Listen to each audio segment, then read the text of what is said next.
Hello everyone, welcome back to Basic Electrical Engineering Module 1. Till now I have discussed about DC circuits, the various components of DC circuits, the various elements present, the types of elements present, the types of circuits that are available. Then Kirchhoff's law I have discussed. After that, the application of Kirchhoff's law, application of KCL and KVL I have discussed in terms of nodal analysis and mesh analysis. Then numericals, various problems related to nodal analysis, mesh analysis have been discussed in the previous lecture. Also, source conversion technique was discussed. Right, source conversion technique, how a current source can be converted to a voltage source, and vice versa, was discussed. And also, numericals related to source conversion have been discussed in the previous lecture. Now, in the upcoming lecture and in today's lecture, we'll discuss about the various theorems which are associated with DC circuit. These theorems are actually associated with DC as well as AC circuit, but since we are studying DC circuits, I will stick to DC circuit only and discuss the application, discuss the theorems in DC context and also the numericals related to the different theorems.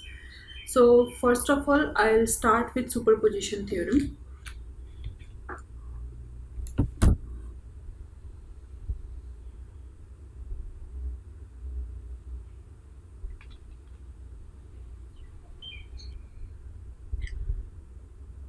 So now I'll discuss about superposition theorem. First, let us see the statement of superposition theorem. The statement says, in a network of linear resistances containing more than one generator or source of EMFs, the current which flows at any point is the sum of all the currents which would flow at that point if each generator were considered separately and all the other generators replaced for the time being by resistances equal to their internal resistances. So in a network of linear resistances, that means in a linear circuit, okay, in a linear circuit containing more than one generator. If in a linear circuit there are more than one generator, suppose if we consider this circuit, there are more than one generator or EMF sources, there are two sources, right, this one and this one. The current which flows at any point, this current or this current, the current which flows at any point is the sum of all the currents which would flow at that point if each generator were considered separately. That means, suppose I want to find out, suppose I, okay, if I want to find out I, the current flowing through this branch I will be the sum of the current when only this voltage source is considered and this voltage source is nullified, or it is replaced by the internal resistances, or it is short circuited. Okay, this raised voltage source is removed and only one source is considered at a time, then some current will flow. Then again this source will be considered and this will not be considered, this will be shorted or replaced by the internal resistance. Then also some current will flow through this branch. So the actual current that flows through this branch will be the sum of the current which flows when each source was considered at a single time. Okay, let us take example. Suppose in the circuit is the same, this is a voltage source, this is a voltage source, and this is the internal resistance of the voltage source, 0.5 ohm and 1 ohm is the internal resistance of the voltage sources. Okay, so when suppose 6 ohm is considered, 6 volt, sorry, when 6 volt is considered, when we are considering only 6 volt, the other voltage source is replaced by its internal resistance. What is the internal resistance of this source? 1 ohm. So it is replaced by the internal resistance 1 ohm. Okay, and now the currents will be found out. Suppose this is current I1, this is current I2, and this is current I flowing. Okay, So when this source is considered, let some current I1 dash is flowing through this branch, I2 dash is flowing through this branch, and I dash is flowing through this branch. Okay, we have calculated these currents, I1 dash, I2 dash, and I dash. Now what happens? The next step is to remove this voltage source and consider this voltage source. So in the next step, we will consider this voltage source, and this voltage source will be removed and replaced by the internal resistance. What were the internal resistance? It was 0.5 ohm. So when the voltage source is removed, it will be replaced by the internal resistance having a value of 0.5 ohm. Again, when this voltage source is considered, some current will flow in the circuit. So let the current flowing here be I2 double dash. Some current flowing here is I double dash, and some current flowing here in this branch is I1 double dash. So the sum of currents will give the total current flowing. Like, see, if I want to find out I1, this I1 flowing in this branch will be the sum of the flowing current I1 when this was considered and when this voltage was considered, the sum of current when this was considered. Now see, in this branch, since this was the voltage source, it was assumed that the current is flowing in this direction, okay, towards right. Since here it is the voltage source, current is flowing from right to the left, okay, so right to left it is flowing. Now this direction and this direction are opposite to each other, so the net current will be what? It is always the algebraic sum, okay. So net current will be what? I1 dash minus I1 double dash. So I1 will be equal to sum of these two currents, I1 dash and I1 double dash.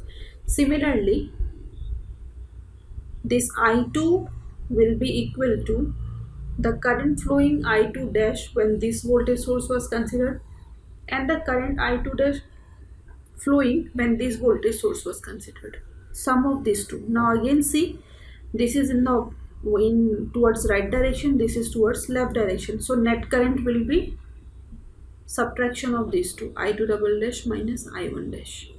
I2 dash. Okay. Similarly, for the third branch, I current is flowing, so that overall current I will be equal to sum of this and sum of this. Now see, this is towards lower direction, this is towards lower direction, right? Downwards and downwards. So downwards and same direction they will be added up. So the resultant current I will be equal to I1 dash and I1 double dash. So this is superposition theorem, where we can add up the current values when one voltage source is considered at a time.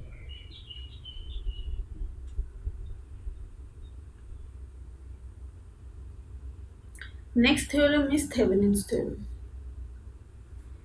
What does it say? Statement: the current flowing through a load resistance RL connected across any two terminals A and B of a linear active bilateral network is given by VOC by RI plus RL, where VOC is the open circuit voltage, that is a voltage across two terminals when RL is removed, and RI is the internal resistance of the network as viewed back into the open circuit network from terminals A and B, with all the sources replaced by the internal resistances and current sources by infinite resistances. I will explain what does it mean. A current flowing through load resistance RL. Suppose here our load resistance RL is connected, okay, across any two terminals A and B. Suppose RL load is connected, okay. The current flowing through that node, the current flowing through the resistance RL is given by VOC by RI plus RL. It is given by VOC, or it is also known as VB.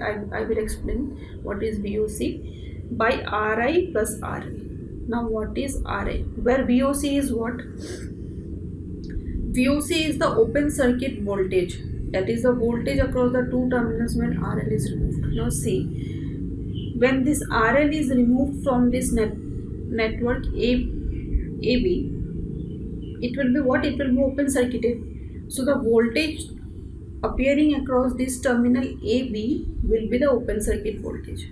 Okay, that is the open circuit voltage, that is VOC, that is named as VOC or open circuit voltage.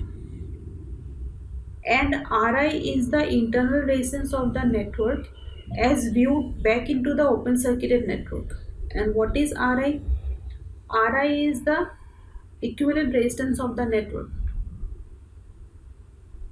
internal resistance of the network, or we can say equivalent resistance of the network when viewed from the open terminal. We are viewing from this side, from the open terminal, when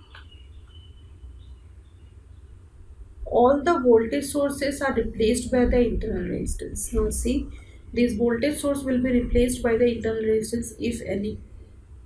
If the voltage source is having any internal resistance, the source will be replaced by that internal resistance. If there is no internal resistance, then it will be directly shorted.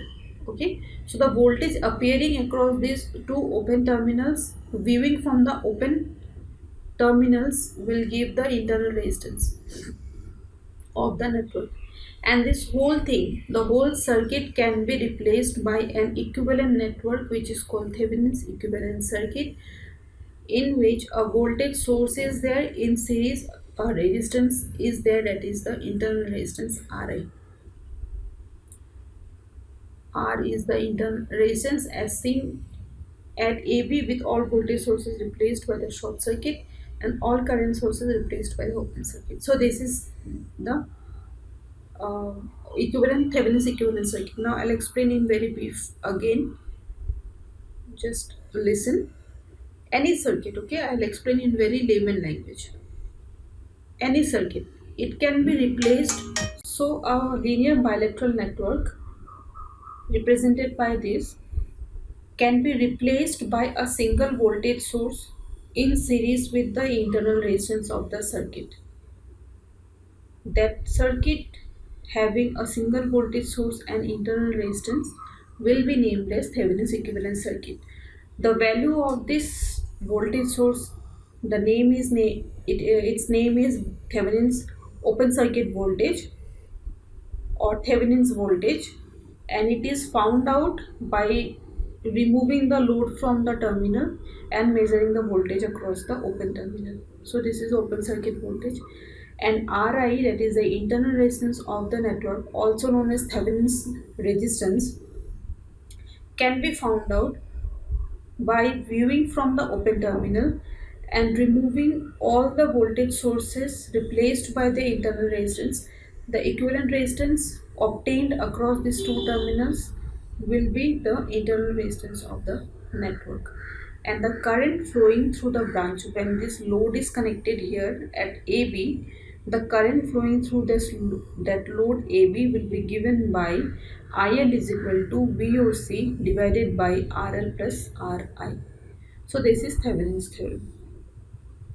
See, this voltage source, it is having a certain resistance, internal resistance R. Okay, this load resistance is removed, and this is open.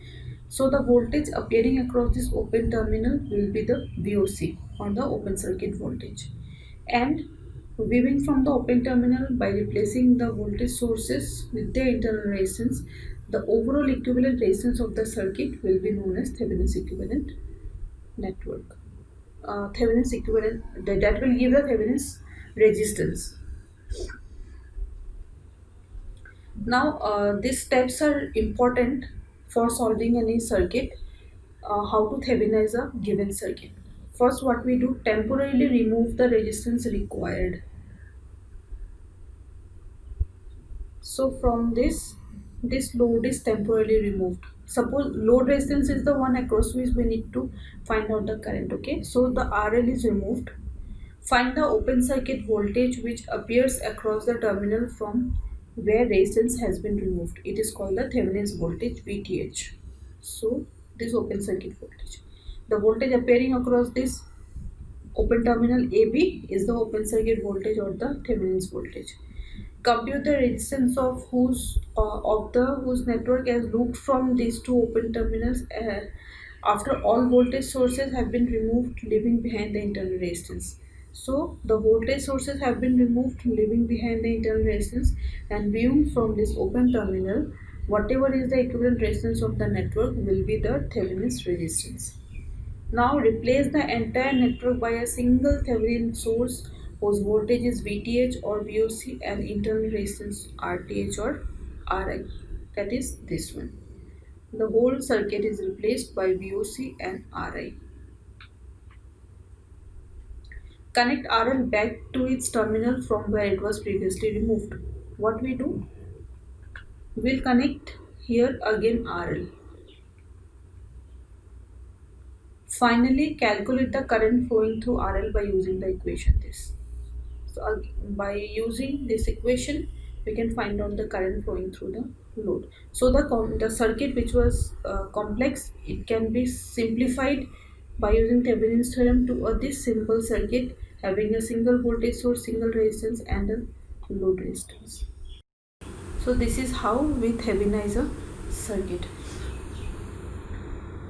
Next theorem is Norton's theorem. So first let's see the statement of Norton's theorem. Any two-terminal active network containing voltage sources and resistance when viewed from its output terminal is equivalent to a current source and a parallel resistance. The constant current is equal to the current which would flow in the short circuited placed across the terminals, and parallel resistance is the resistance of the network when viewed from these open circuited terminals after all the voltage and current sources have been removed and replaced by the internal resistance. So I will explain in very layman language. See, suppose this is a network. Okay, this is a network. Here some resistances are connected, some voltage sources are there. Okay, suppose. So how to Nortonize a circuit? The circuit, this here across AB the load resistance will be connected, right? So the load resistance connected here will be removed and replaced by the internal by a short circuit. Okay. Okay. First, let me tell you this basic circuit, this network can, what Thevenin's theorem says is that this network can be replaced by a single current source in parallel with the internal resistance of the circuit. This whole network can be replaced by the simple network having a single current source and in parallel with the internal resistance. How to find out this ISA, that I'll explain. So again the load terminal will be open and the terminal will be shorted.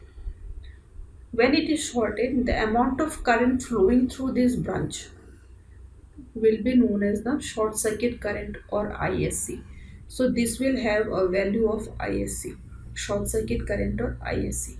Again, like the Thevenin's theorem, Ri will be found out by replacing all the sources by the internal resistances and calculating the equivalent resistance viewing from the open terminal. That will give the value of Ri or R internal or the Thevenin's Norton's resistance also you can say in this case. So this resistance, this is known as Norton's equivalent circuit, where a single current source having a value of ISC and a single resistance having a value of Ri will be there. Okay, so this is Norton's theorem. Now again, if we need to if we are asked to find out the current flowing through load, then to this open terminal again the load will be connected and we can easily find out the current. Now I'll explain how to Nortonize a given circuit. I'll explain the procedure. Again, the first step is to remove the resistance. Okay, first step is to remove the load resistance and put a short circuit across them. The load resistance is removed and a short circuit is placed. Okay, compute the short circuit current ISC. Then the ISC is found out by using KCL KVL. This ISC is found out. Remove all voltage sources but retain the internal resistance if any. Similarly, remove all current sources and replace them by open sources by infinite resistances. So, in order to find out the internal resistance of the network, all the voltage sources will be removed and retained by the internal resistance, and current sources will be open circuited having infinite resistance. Next, find the resistance R1, also called Rn of the network, looking into from the open terminal. So again, after removal of the sources, the from the open terminal, viewing from the open terminal, resistance will be calculated. So that resistance will be the Thevenin's Rn or Ri. It is exactly the same as RTH. Same way, the way resistance, Thevenin's resistance was found, calculated, same way internal resistance or the Norton's resistance will also be calculated. The current source ISC joined in parallel across Ri between the two terminals gives the Norton's equivalent circuit. So the Norton's equivalent circuit can be found out. So this is how we Nortonize a given circuit. So this explains about Norton's theorem. Now I move on to the next theorem, which is maximum power transfer theorem. Again, I will see what is the statement. A resistive load will abstract maximum power from a network when the load resistance is equal to the resistance of the network as viewed from the open terminal, with all energy sources removed, leaving behind the internal resistances. So in short, what does it say? A resistive load will extract maximum power from the network only when the load resistance becomes equal to the internal resistance of the network when viewed from the open terminal, having all the voltage and current sources removed and replaced by the internal resistances. This is maximum power transfer theorem. Now here one important thing is required, that is the proof. How to find out the maximum power. Okay, so this RLC, again RL is there, this RL will be removed, and we will proceed the way we proceeded for Thevenin's theorem and find out the VOC and RI. So the load resistance RL is connected across terminal AB of the network, which consists of a generator of EMF E. Okay, generator of EMF E, and internal resistance RG, having an internal resistance Rg, and a series resistance R. Okay, one series resistance is also there, R, which in fact represents the lumped resistance of the connecting wires. Let Ri is equal to Rg plus R.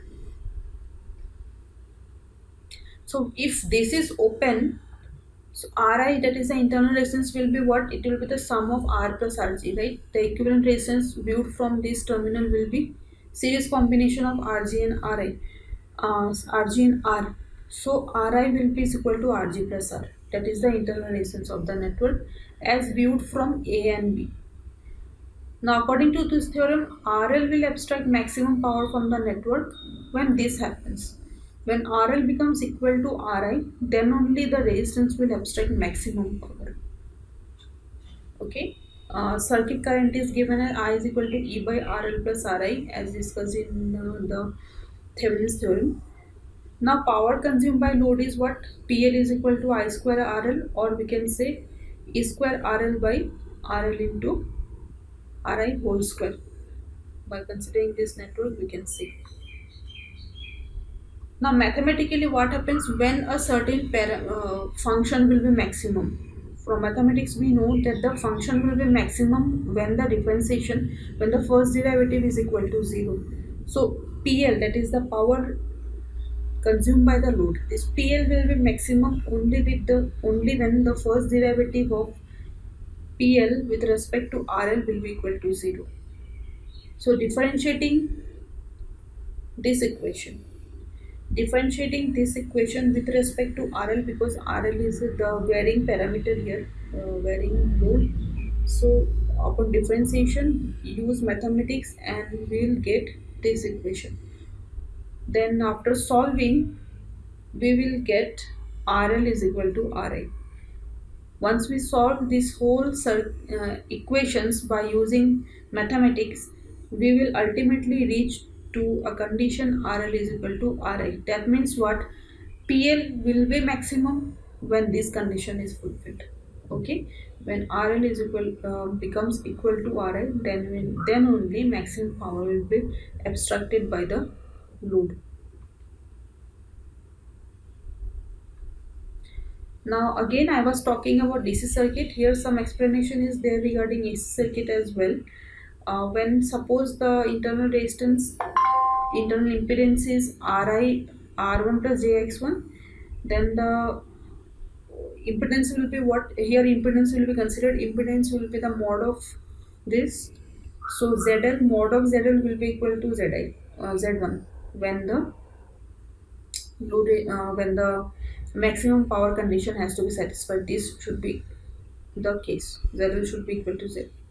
Now, if the source impedance is equal to this, then maximum power occurs when load impedance is equal to conjugate of this.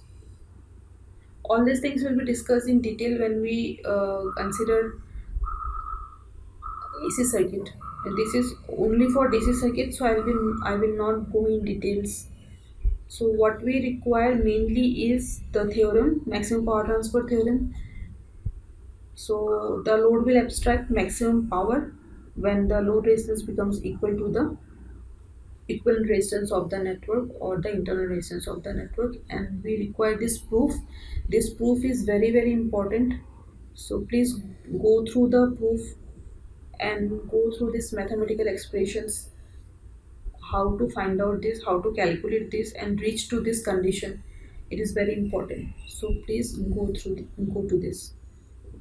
this and try to find out the try to build up this condition RL is equal to RI. Now, next topic is star delta transformation. Okay, this is again very important for solution of numericals. Three resistors or three elements connected in this form is known as delta. Okay, and when connected in this form, it is known as Y or star. Okay, this looks somewhat like Y, so it is also known as Y connection or star connection. This is mesh connection or delta connection. So this delta connection can be converted to star connection and vice versa. Now how to convert this delta to star? This will be, suppose we are converting this delta to star, then between this R31 and R12, R1 will come, R31 and R23, R3 will come, R12 and R23, R2 will come. Okay, just here one resistance will come, here one resistance will come, and here one resistance will come. And this is the formula which you will use. R1, this R1 will be equal to R31, R12 divided by the sum of all the resistances. R2 will be equal to, R2 will come here. If R2 comes here, now always keep in mind the variables which you are using. Just try to keep in mind the method how to find out the formula. R2 will come here. Okay, if R2 is this, then it will be multiplication of this into this divided by total sum. If the resistance is this, multiplication of this and this divided by the total.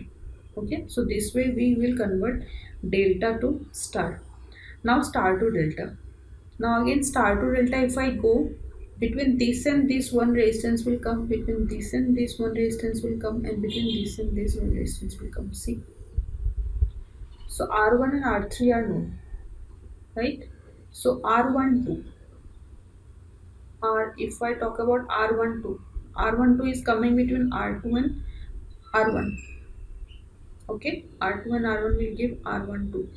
So it will be R12 will equal to R12 plus R23, summation of R1, R2, R2, R3 plus R3, R2 divided by R3, or we can say sum of this and this divided by sum of this and this plus multiplication of this divided by the opposite resistance. Similarly, if I go for this plus multiplication of this divided by the opposite resistance, this plus multiplication of this divided by the opposite resistance. So try to remember the formula and try to remember the way in which formulas are derived, way in which this resistance, this combination will be converted to delta, and do not try to mug up the variables because it will be complicated. Just try to mug up, realize, try to understand the method by which this star combination is converted to delta and the delta combination is converted to star. Just try to understand the method, then only it will be easier. Otherwise you will find difficulty if you learn the variable names. So this is all about the different theorems and the star delta transformation technique. So I'll stop here. In the next video lecture, I will discuss some numericals related to network theorems and star delta transformations, because all these theorems, these star delta transformations and everything, these are required to solve numericals. This make to solve numericals easily without more complexity. So we will solve numericals related to this in the upcoming lecture. For today I will stop here. Thank you very much for your time and patience.